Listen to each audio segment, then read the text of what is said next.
Zagouan en tant que site, mais du site de Zagouan, on ne connaît qu'un monument célèbre, qui est le temple d'Izo. Ce monument qui est le sanctuaire, qui est appelé par les historiens modernes, bien sûr, temple d'Izo, puisqu'il est intimement lié à une source d'eau. Ce culte de l'eau, qui remonte, au moins pour la Tunisie, à des milliers d'années avant Jésus-Christ, on peut même revenir à l'Hermaillon d'Electar, qui est la première, ou bien le premier lieu de culte de l'eau.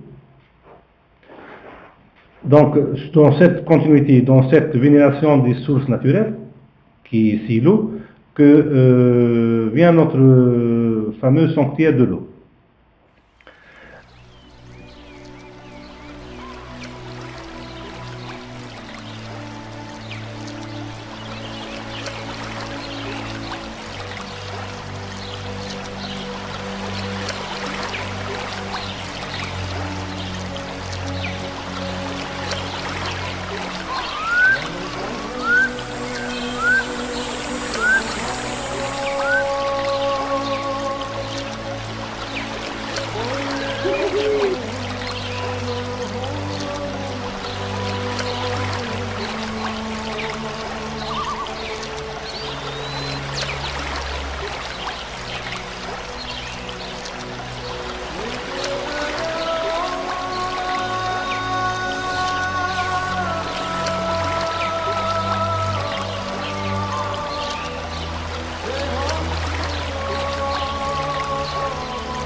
Je rappelle ici qu'en 2005 ou 2006, il y a eu un projet à l'époque présidentielle, ce qu'on appelle la route de l'eau.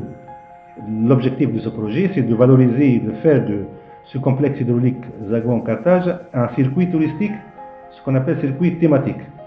Le thème, c'était l'eau, et c'était aussi ce monument romain de grande importance.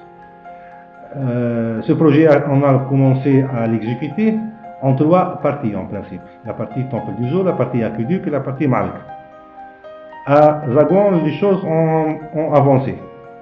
Et c'était des travaux d'aménagement, de consolidation du mur. Ça, c'est du point de vue patrimoine, du point de vue intervention de conservation. Et c'était la tâche de l'Institut national du patrimoine.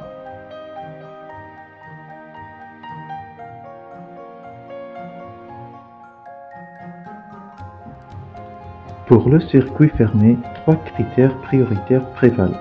Techniquement, l'utilisation d'un outil industriel avec une efficience maximale, c'est-à-dire une réserve d'eau constante et à proximité de l'installation de traitement des granulats. Le critère environnemental se résume dans la suppression des risques. Pas de rejet en milieu naturel, aucune infiltration de la nappe phréatique ni pollution de cours d'eau. Économiquement, limitation de l'énergie nécessaire au relevage du volume total d'eau en circulation et des taxes sur les prélèvements ou sur des rejets. À noter la possibilité de réexploiter le circuit fermé déjà installé.